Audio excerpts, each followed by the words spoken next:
ሰላም ጤና ይስጥልን የተወደዳችሁ የኤሪሳት ቴሌቪዥን ተከታታዮች ለዛሬ ነሐሴ 3 ቀን 2026 የተሰናዱ የምሽት ዜናዎችን ወደ እናንተ ማድረስ እንጀምራለን። እንድትከታተሉን በአክብሮት እንጠይቃለን። አበይት ነጥቦቹን በቅድሚያ አሜሪካ በኤርትራ መንግስት የቀረበላት የአሰብ ወደብን የመጠቀም ረቂቅ ውድቅ ማድረጓ ተገለጸ። ኤርትራና ሌሎች 4 የአፍሪካ አገራት የደህንነት ጥምረትን ተቀላቀሉ። በአማራ ክልል በተከሰተ የመሬት መንሸራተት አደጋ የ14 ሰዎች ሕይወት አለፈ። የአሜሪካ ፕሬዝዳንት ከኢራን ጋር አዲስ ውይይት እንደሚካሄድ ገለጹ። የኢራን መንግስት ከአሜሪካ ጋር ድርድር እያደረገ አለመሆኑን ገለጸ። በሲዩታ የተፈጠረውን የስደተኞች ፍሰት ተከትሎ የአውሮፓ ህብረት አስቸኳይ ስብሰባ ጠራ። ወደ ዝርዝር ዜናዎቹ እናልፋለን። አብራችሁን ቆዩ። አሜሪካ በኤርትራ መንግስት የቀረበላትን የአሰብ ወደብ የመጠቀም ረቂቅ ውድቅ ማድረጓ ተገለጸ። ታጋይ አህመድ አልቀይሲ ከኤሪሳት ቴሌቪዥን ጣቢያ ጋር ባደረጉት ሰፊ ቃለ ምልልስ አሜሪካ የአሰብ ወደብን እንድትጠቀምበት የኤርትራ መንግስት ረቂቅ ማቅረቡንና አሜሪካ ውድቅ ማድረጓን በመግለጽ በቀጠናው ያለውን የፖለቲካ ውጥረት አብራርተዋል። የኤርትራ መንግስት አሜሪካ የአሰብ ወደብን እንድትጠቀም ያቀረበው ረቂቅ እውነት መሆኑንም አረጋግጠዋል። ይህ ረቂቅ አሜሪካ በቀይ ባህር ላይ ካላት ከፍተኛ ስትራቴጂካዊ ፍላጎት ጋር ተያይዞ የቀረበ ቢሆንም የአሜሪካ መንግስት የኤርትራ የሰብአዊ መብት አያያዝና የሁለትዮሽ ግንኙነት አነስተኛ በመሆኑ ውሳኔውን ውድቅ ማድረጉን ገልጸዋል። አሜሪካ ከኤርትራ ጋር በቀጥታ ንግግር ለማድረግና ወታደራዊ መሰረት ለማቋቋም ፍላጎት እንደሌላት ያብራሩት ታጋይ አህመድ ይህ ውሳኔ በቀጥታ ከኢትዮጵያ የባህር በር ጉዳይ ጋር የተያያዘ መሆኑን አመልክተዋል። ኢትዮጵያ አሰብን እንድትጠቀም ከበርካታ ወገኖች ጥያቄ የቀረቡላት ቢሆንም የኤርትራ መንግስት ከራሱ ጥቅም የሚቃረኑ ጉዳዮችን ከማስወገድ አንጻር መፍትሄ እንደሌለው ታጋይ አህመድ አልቀይሲ አስታውቀዋል። ኢትዮጵያ ወደ አሰብ ወደብ የምትወጣበት መንገድ ሌሎች አማራጮችን በመፍጠርና በቀይ ባህር የአሜሪካን ተሳትፎ በመቀነስ ሊተገበር እንደሚገባ ያስረዱት ታጋይ አህመድ ይህ ደግሞ ኢትዮጵያን ለመጉዳት ያለመ እንዳልሆነ አብራርተዋል። ይሁን እንጂ የኤርትራ መንግስት ለኢትዮጵያ የባህር በር ለመስጠት ፍላጎትም ሆነ አቅም እንደሌለው ገልጸው ከህወሓት ጋር የተደረገው የሰላም ስምምነት የፈጠረው ስጋት ከወደብ ጋር በተያያዘ የኤርትራን ውሳኔ የበለጠ እንደሚያወሳስበው ጠቁመዋል።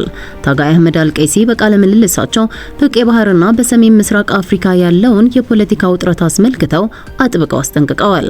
የጠቅላይ ሚኒስትር አብይ አህመድ የአሰብ ወደብ ጉዳይን በየጊዜው ማንሳት መቀነስና ህወሓት ከኤርትራ ስርዓት ጋር ያለው ግንኙነት መጠናከር በቀጠናው አዲስ የፖለቲካ አስተላለፍና የጦርነት አደጋ እንደሚያስከትል ጠቁመዋል።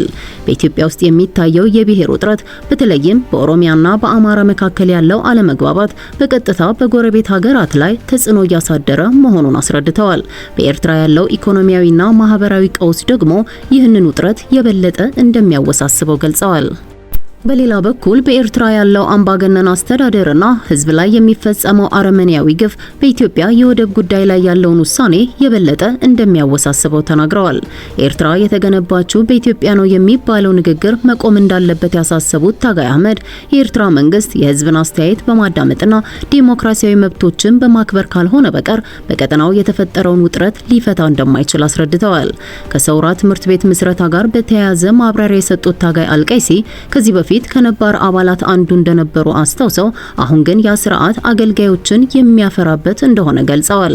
በአጠቃላይ ታጋይ አህመድ አልቀይሲ በቃለ ምልልሳቸው በቀይ ባህርና በሰሜን ምስራቅ አፍሪካ ያለው የፖለቲካ ውጥረት በቀጥታ ከአሜሪካ ስትራቴጂካዊ ፍላጎት ጋር የተያያዘ መሆኑን አብራርተዋል።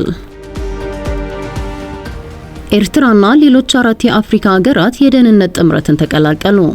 ኤርትራ፣ ግብጽ፣ ሱዳን፣ ጅቡቲና ሶማሊያ በሳውዲ አረቢያ የሚመራውን 8 ሀገራትን ያካተተ የቀይ ባህርና የኤደን ባህረ ሰላጤ አዲስ የደህንነት ጥምረትን ተቀላቀሉ። ሳውዲ አረቢያ በቀይ ባህርና በኤደን ባህረ ሰላጤ የሚገኙ 8 ሀገራትን በማስተባበር አዲስ ተጨማሪ የባህር ላይ የደህንነት ጥምረት አዋቅራለች። ከነዚህ 8 ሀገራት መካከል 5ቱ ሀገራት ኤርትራ፣ ሱዳን፣ ጅቡቲ፣ ግብጽና ሶማሊያ ናቸው።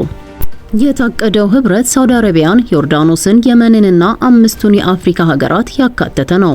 የሳውዲ አረቢያ የመከላከያ ሚኒስቴር ባወጣው መግለጫ የጥምረቱ ዓላማ በቀይ ባህር ላይ በሚዋሰኑ ሀገራት መካከል ያለውን ቅንጅት ማጠናከርና ዓለም አቀፍ የባህር ላይ መስመሮችን፣ የንግድና የኃይል ማጓጓዣ መንገዶችን እንዲሁም የጋራ የባህር ላይ ጥቅሞችን መጠበቅ መሆኑን አስታውቋል። ጥምረቱ የተመሰረተው በቀጠናው ውጥረቶችና በንግድ መርከቦች ላይ የሚደርሱ መስተጓጎሎች እየጨመሩ በመጡበት ወቅት ላይ ነው። ቢዝነስ ኢንሳይደር አፍሪካ ቅዳሜ ዕለት ባወጣው ዘገባ እንደጠቆመው ጥምረቱ በስትራቴጂካዊ ሁኔታ እጅግ አስፈላጊ የሆኑትን ቀይ ባህርን፣ የባብኤል መንደብንና የኤደን ባህረ ሰላጤን የሚሸፍን ሲሆን ይህም አውሮፓ፣ እስያና አፍሪካን የሚያገናኙ ከፍተኛ የነዳጅ፣ የተፈጥሮ ጋዝና የኮንቴነር እንቅስቃሴዎችን ጨምሮ በግምት 12 በመቶ የሚጠጋ የዓለም ንግድ የሚያልፍበት የባህር መስመር ነው። ይህ የሳውዲ አረቢያ ጥምረት አዲስ የባህር ላይ ደህንነት ማዕቀፍ ለመዘርጋት ለሚደረገው ሰፊ ጥረት አፍሪካዊ አገራትን ለማካተት ያለመ ነው ተብሏል። ባለፉት ጥቂት ሳምንታት በየመን በኢራን ከሚደገፈው የሁቲ ታጣቂዎች የሚሰነዘሩ ጥቃቶችና የመካከለኛው ምስራቅ ቀጠናዊ ግጭቶች በንግድ መርከቦች ላይ መስተጓጎል ፈጥረው የቀይ ባህርንና የባብኤል መንደብን ስትራቴጂካዊ አስፈላጊነት በከፍተኛ ሁኔታ ስጋት ላይ እንደጣሉት ሲዘገብ ነበር። በዚህ ምክንያት ሐምሌ 30 ቀን 2026 ሳውዲ አረቢያ በጠራችውና ከ43 ሀገራት የተወከሉ ወታደራዊ ተወካዮችና የአውሮፓ ህብረት ልዑካን የተገኙበት ስብሰባ ከተካሄደ በኋላ ተመሳሳይ ጥምረት መመስረቱ ተዘግቦ ነበር። አምስቱን የአፍሪካ ሀገራት ያካተተውን ይህንን አዲስ ጥምረት ሳውዲ አረቢያ በበላይነት እንደምትመራውና ዋና መስሪያ ቤቱንም እንደምታስተናግድ ይጠበቃል። ይህ ሰፊ ማዕቀፍ የጋራ ወታደራዊ እቅዶችን፣ ወታደራዊ ልምምዶችን፣ የመረጃ ልውውጥንና የተቀናጁ ወታደራዊ እንቅስቃሴዎችን ሊያካትት እንደሚችል ተዘግቧል። በአማራ ክልል በተከሰተ የመሬት መንሸራተት አደጋ የ14 ሰዎች ህይወት ማለፉ ተገለጸ። በአማራ ክልል ሰሜን ሸዋ ዞን በሚገኘው በጻድቃኔ ደብረ ምጥማቅ ቅድስት ማርያም ገዳም ድንገት በተከሰተ የርዕደ መሬትና የመሬት መንሸራተት አደጋ የ14 ምዕመናን ህይወት ማለፉንና በ7 ሰዎች ላይ የአካል ጉዳት መድረሱን የዞኑ አስተዳደር መምሪያ አስታወቀ። በአደጋው በ5 ሰዎች ላይ ከፍተኛና በ2 ሰዎች ላይ ደግሞ መለስተኛ የአካል ጉዳት መድረሱን የሰሜን ሸዋ ዞን አስተዳደር መምሪያ ገልጿል። መምሪያው በአደጋው ህይወታቸውን ባጡና ጉዳት በደረሰባቸው ወገኖች የተሰማውን መሪር ሐዘን የገለጸ ሲሆን አደጋው ከተከሰተ በኋላ በስፍራው በመገኘት የተቀናጀ የነፍስ አድንና የሕክምና እርዳታ ድጋፍ ላደረጉት የወረዳው ዋና አስተዳዳሪ አቶ የማነ ብርሃን ተስፋ፣ የአመራር አካላት፣ የጸጥታ ኃይሎች፣ የሕክምና ባለሙያዎችና የአካባቢው ማህበረሰብ ከፍተኛ ምስጋና አቅርቧል። በተጨማሪም በአደጋው ስፍራ በመገኘት ለሞቱት ጸሎተ ፍትሐት፣ ለተጎዱት ጸሎትና ለተከፉ ወገኖች የማጽናኛ ትምህርተ ወንጌልና አባታዊ ቃለ በረከት እየሰጡ ለሚገኙት ለብፁዕ ሊቀ ጳጳስ አቡነ ቀሌሜንጦስ ያለውን አክብሮት ገልጿል። የአሜሪካው ፕሬዝዳንት ከኢራን ጋር አዲስ ውይይት እንደሚካሄድ ገለጹ። የአሜሪካው ፕሬዝዳንት ዶናልድ ትራምፕ ከሁለተኛው የዓለም ጦርነት ወዲህ የተገመተውን እጅግ ግዙፍ ጥቃት በኢራን ላይ ከመፈጸም ማገዳቸውን ተከትሎ ከፊታችን ሰኞ ጀምሮ በድርድር መልክ የሚካሄድ አዲስ ውይይት እንደሚጀምሩ አስታውቀዋል። ይሁን እንጂ ኢራን ፕሬዝዳንቱ ለዲፕሎማሲያዊ መፍትሄ ያላቸውን እውነተኛ ቁርጠኝነት በተመለከተ ከፍተኛ ጥርጣሬ እንዳላት ይታወቃል። በኩዊንሲ ተቋም ተመራማሪ የሆኑት ትሪታ ፓርሲ እንደተናገሩት የዲፕሎማሲው ጥረት ስኬታማ እንዲሆን አሜሪካና ኢራን ከሆርሙዝ ሰርጥ ባሻገር በሌሎች ሰፋፊ ጉዳዮች ላይ ስምምነት ላይ መድረስ አለባቸው።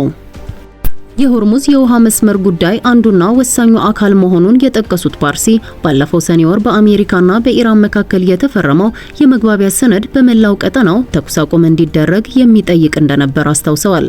ነገር ግን እስራኤል በሊባኖስና በጋዛ ላይ የምትፈጽመውን ጥቃት መቀጠሏ የቀጠናውን የተኩስ አቁም ጥያቄ የሚጥስ በመሆኑ ይህ ሰነድ ለታደሰው ዲፕሎማሲ መነሻ የሚሆን ከሆነ ወደ ነበርንበት አልፎም ወደ ከፋ ሁኔታ ልንመለስ እንችላለን ሲሉ ሞግተዋል። ያም ሆኖ ሁለቱም ወገኖች ዲፕሎማሲያዊ ጥረቱ እንዲከሽፍ መፍቀድ እንደሌለባቸው ያስጠነቀቁት ተመራማሪው ምክንያቱም በመጨረሻ የሚኖረው ሌላኛው አማራጭ እጅግ አውዳሚ መሆኑን አስገንዝበዋል።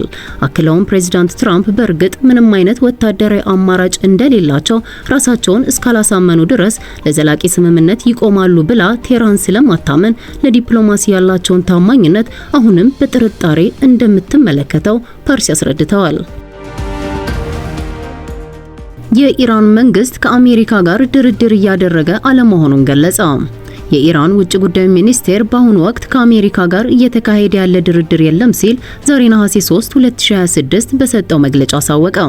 የኢራን የውጭ ጉዳይ ሚኒስቴር ቃል አቀባይ እስማኤል ባጋኢ ዛሬ ሰኞ በሰጡት ጋዜጣዊ መግለጫ በአሁኑ ወቅት ከአሜሪካ ጋር እየተደራደረን አይደለም፣ ድርድር እያደረግን ያለነው ከኦማን ጋር ሲሆን እሱም የሆርሙዝ ሰርጥን ደህንነቱ የተጠበቀ መተላለፊያ ማድረግ በሚቻልበት ሁኔታ ላይ ነው ብለዋል። ጨምረውም ባለፉት 7 እና 8 ቀናት ውስጥ ከኦማን ጋር ድርድር ሲደረግ መቆየቱን ጠቅሰው ውይይቱ አሁን መሻሻሎች እንደታዩበት አስረድተዋል። እንደገለጹትም ከሆርሙዝ ሰርጥ ጋር ድንበር የሚዋሰኑት እነዚህ ሁለት ሀገራት ብቻ በመሆናቸው ይህንን ስትራቴጂያዊ የመርከቦች መተላለፊያ ደህንነት ለማስጠበቅ እየመከሩ ይገኛሉ። የሆርሙዝ ሰርጥን መልሶ ለመክፈት ከኦማን ጋር የሚደረገው ድርድር በቂ እንደማይሆን ጠቅሰውም አሜሪካም የምታደርገውን ወታደራዊ ጥቃት ማቆም እንዳለባት አሳስበዋል። ነገር ግን አሁን ላይ በአሜሪካና በኢራን መካከል ምንም አይነት ቀጥተኛ ንግግር የሌለ መሆኑን አስታውቀዋል። በሲዩታ የተፈጠረውን የስደተኞች ፍሰት ተከትሎ የአውሮፓ ህብረት አስቸኳይ ስብሰባ ጠራ። በአጭር ጊዜ ውስጥ ወደ 60 ሺህ የሚጠጉ ስደተኞች በሰሜን አፍሪካ መሬት ላይ ወደምትገኘው የስፔን ግዛት ሲዩታ ከገቡ በኋላ የአውሮፓ ህብረት ለነገ ማክሰኞ አስቸኳይ ስብሰባ ጠርቷል። በሲዩታ ድንበር የተፈጠረው ድንገተኛ የስደተኞች ፍሰት በአውሮፓ ህብረት ላይ ከፍተኛ ስጋት በመፍጠሩ የአውሮፓ ኮሚሽን ፕሬዚዳንት ኡርሱላ ፎን ዴር ላይን ጉዳዩን ለመወያየት አስቸኳይ ስብሰባ መጥራታቸውን ቢቢሲ ዘግቧል። ከተለያዩ የአውሮፓ ህብረት አባል ሀገራት የሚመጡ የፖለቲካ መሪዎችና ተወካዮች በዚህ ሳምንት መጀመሪያ በባርሴሎና ተገኝተው በስብሰባው ይሳተፋሉ። በስብሰባው ላይ በሲዩታ ድንበር የተፈጠረው ሁኔታ በዝርዝር ይገመገማል። ለወደፊቱም የሚወሰዱ ተግባራዊ እርምጃዎች ይወሰናሉ። በሲዩታ እየታየ ያለው የስደተኞች ፍሰት ከተለያዩ የአፍሪካ ሀገራት የሚመጡ ሰዎች ወደ ስፔን በተለይም ወደ ሌሎች የአውሮፓ ህብረት ሀገራት ለመሻገር ያላቸውን ከፍተኛ ፍላጎት ያሳያል። ይህ የስደተኞች ፍሰት በቀጥታ ወደ ሞሮኮ ሳይሆን በስፔን አስተዳደር ስር ወዳለችው የሲዩታ ድንበር በመመራቱ ከፍተኛ የደህንነትና የኢኮኖሚ ችግሮችን ሊያስከትል እንደሚችል ተገልጿል። በፕሬዝዳንት ኡርሱላ ፎን ዴር ላይን መግለጫ መሰረት የአውሮፓ ህብረት በሲዩታ የተፈጠረውን አስቸጋሪ ሁኔታ ለመፍታት ከስፔንና ከሞሮኮ ጋር በትብብር እንደሚሰራ ተገልጿል። ድንበሩን ለመቆጣጠርም የጋራ እርምጃዎች እንደሚወሰዱ፣ ተጨማሪ መሳሪያዎችና የጸጥታ ኃይሎች እንደሚሰማሩ ተጠቁሟል። በመሆኑም የአውሮፓ ህብረት ይህን አደገኛ የስደት ቀውስ ለመፍታት በተቀናጀና ተግባራዊ በሆነ መንገድ መስራት እንዳለበት ተገልጿል። በዚህ ስብሰባ የሚተላለፉ ውሳኔዎችም ወደፊት ተመሳሳይ ክስተቶች ቢፈጠሩ በብቃት ለመቋቋም የሚያስችሉ እርምጃዎችን ማካተት እንደሚገባው መግለጫው ያመለክታል። የተወደዳችሁ የኢሪሳት አድማጭ ተመልካቾች ለዛሬ ምሽት ያዘጋጀናቸውን የአማርኛ ቋንቋ አበይት ዜናዎችን በዚህ ፈጽመናል። በሌላ የዜና ጥንቅር እስከምንገናኝ ሰላም ቆዩ።